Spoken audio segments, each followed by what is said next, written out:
WDP-4D engine को start करने के क्रमबद्ध तरीके के संबंध में चर्चा करेंगे।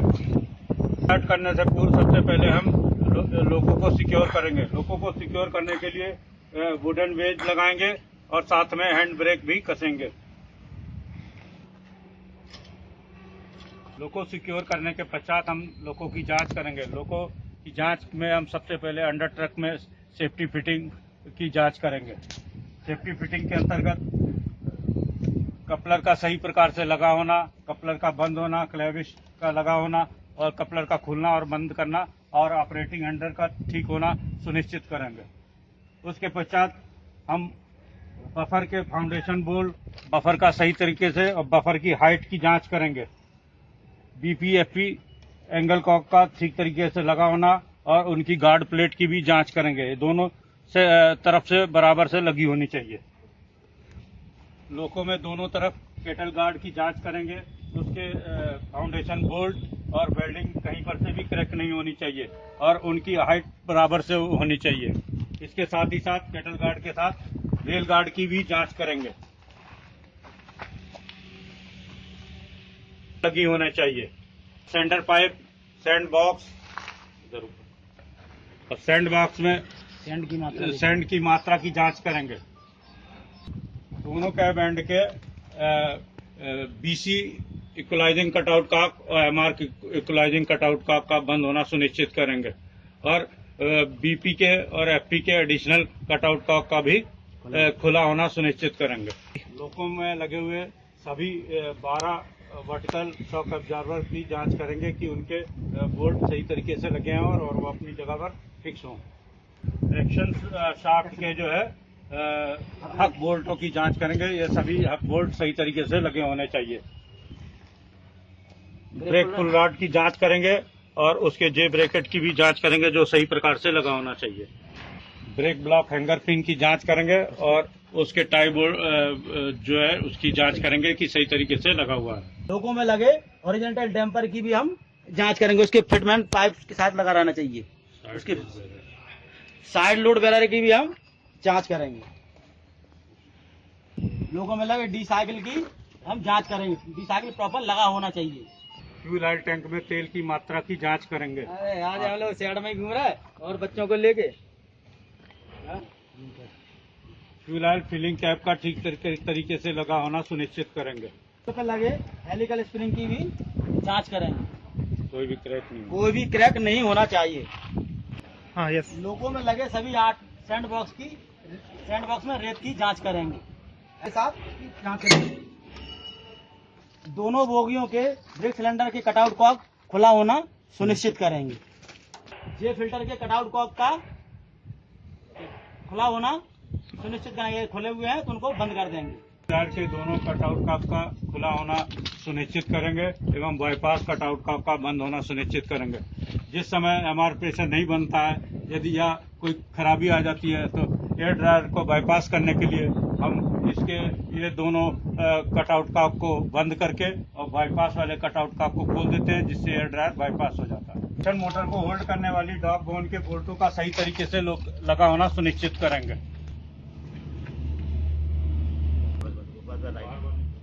कंप्रेसर में तेल के लेवल की जांच करेंगे।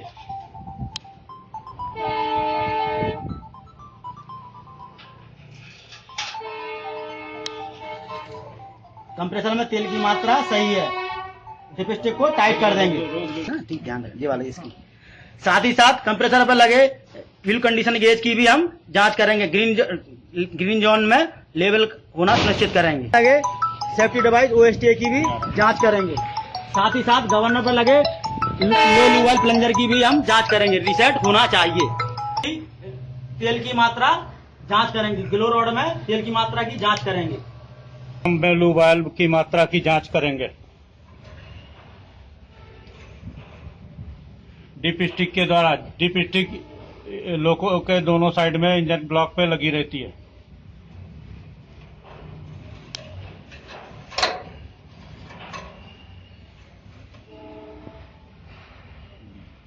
तीसरी रूम में वाटर टैंक के पास लगे हुए वाटर ग्लो रॉड में पानी के लेवल की जांच करेंगे, जो कि बंद कंडीशन में ऊपर की तरफ फुल होना चाहिए।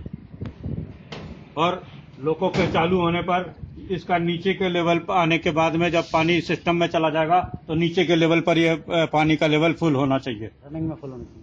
एसेसरी रूम में ईपीडी की जांच करेंगे, दोनों रीसेट होना चाहिए। ले शाफ्ट का लिंकेज बराबर तरीके से लगा हुआ होना चाहिए। एचओडी के कवर की जांच करेंगे जो कि ठीक तरीके से लगा हुआ होना चाहिए। में लगे हुए बैटरी नैप फुट प्लेट पर लगे बैटरी नैप स्विच को क्लोज करेंगे और उसके 800 एम्पियर फ्यूज का ठीक तरीके से लगा होना सुनिश्चित करेंगे।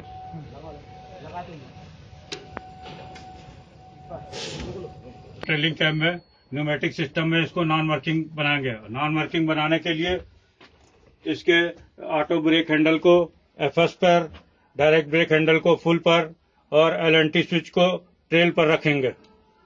PC4 पे लगे हुए सारे सर्किट ब्रेकर को ऑफ करेंगे और आइसोलेशन स्विच को आइसोलेट पर रखेंगे। साथ ही साथ असिस्टेंट साइड में लगे हुए तीनों स्लाइडर स्विच का ऑफ होना सुनिश्चित करेंगे तथा MUSD का रन पे होना भी सुनिश्चित करेंगे। में आकर लोगों की लॉगबुक की जांच करेंगे। यदि उसमें लिखा है इंजन स्टार्ट नहीं करना तो इंजन को स्टार्ट हम नहीं करेंगे। इसके पश्चात जिस कैब से हमें इंजन को स्टार्ट करना है उसे लीडिंग मानते हुए उसके न्यूमेटिक सिस्टम के हैंडल को उसके अनुसार रखेंगे। ऑटो ब्रेक हैंडल को रन पे, डायरेक्ट ब्रेक हैंडल को फुल पे और एलएनटी स्विच को लीड पर रखेंगे। ब्लैक वाले PCC1 पर लगे हुए सारे सर्किट ब्रेकर का ऑफ होना सुनिश्चित करेंगे। तीनों स्लाइडर स्विच का ऑफ होना सुनिश्चित करेंगे और MUSD का रन पर होना सुनिश्चित करेंगे। साथ ही साथ ECP पैनल पर लगे आइसोलेशन स्विच को आइसोलेट पे रखेंगे और VL की को ऑफ में लगाकर ऑन करेंगे। VL को स्टार्ट करने के लिए सर्वप्रथम हम ECC1 पे लगे हुए सबसे पहले ब्लैक, उसके बाद व्हाइट और फिर येलो सर्किट ब्रेकर को क्रम में ऑन करेंगे, जिसमें से GF सर्किट ब्रेकर को छोड़ देंगे।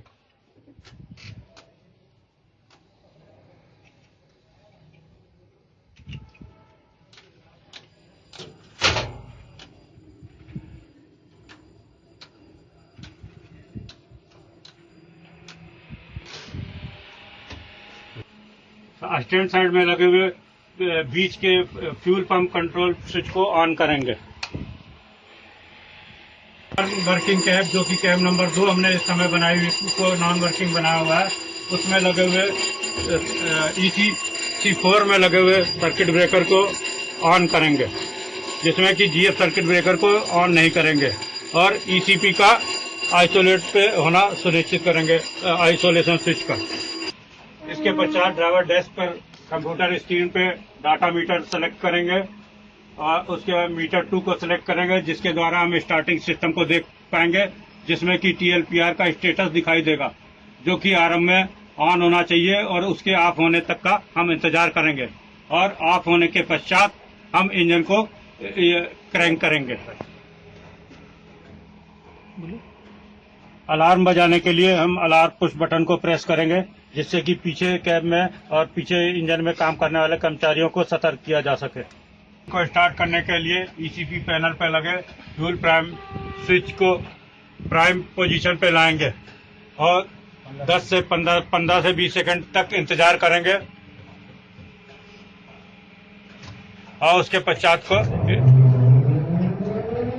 इंजन को क्रैंक करेंगे। स्टार्ट पुश बटन को 20 से 30 सेकंड के अंदर छोड़ देंगे, क्योंकि अधिक देर तक उसको स्टार्ट पे रखने पर स्टार्टिंग मोटर के चलने का खतरा रहेगा। इंजन को रेस करने के लिए दोनों कैब में आइसोलेशन स्विच को रन पर करेंगे।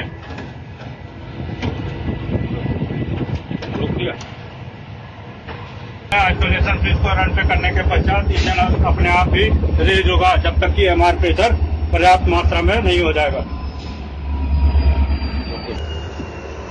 इंजन स्टार्ट होने के पश्चात CV की डिस्प्ले यूनिट में पेनाल्टी मैसेज के अनुसार पेनाल्टी को रिकवर करेंगे। बोलो तुम आज इंजन पे आ जाए, पीछे की तरफ जा तुम लेफ्ट साइड में मुड़े होंगे ना, राइट साइड में आ जाना पीछे की तरफ। ऑफिस की तरफ चलेगा ना आप। पेनाल्टी रिक्वायर होने के बाद में बीपीआर और बीपी प्रेशर बन जाएगा और ब्रेक सिलेंडर प्रेशर भी 5.2 दिखाएगा। हाँ, गाड़ी से के लिए स्टैंड साइड में लगे हुए ERS और GFS स्लाइडर स्विच को ऑन करेंगे और एवं ECC1 में लगे हुए GF सर्किट ब्रेकर को ऑन करेंगे। इसके पश्चात रिवर्सर को न्यूट्रल में लगाकर और लोको चलाने के लिए अपेक्षित डायरेक्शन फॉरवर्ड में करेंगे। लेकर लोको चलाने से पूर्व लोको ब्रेक का लगना एवं रिलीज होना सुनिश्चित करेंगे।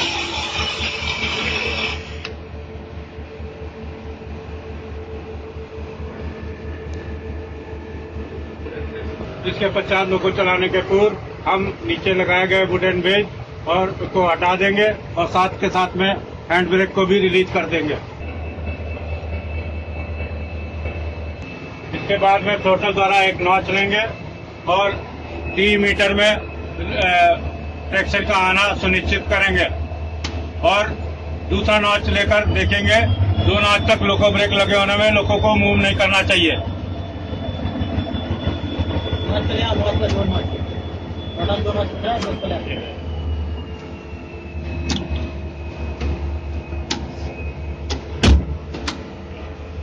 जब पचास हाथ लोको को एक नॉच लेंगे, उसके पश्चात लोको ब्रेक रिलीज करेंगे।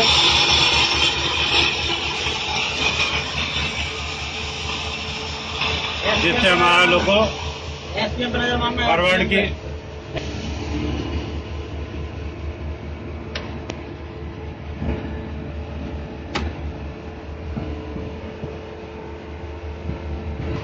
इस प्रकार हम एक सीमेंस मेक के WDP4D लोको को क्रमबद्ध तरीके से स्टार्ट करके और लोको को चलाने का कार्य कर सकते हैं।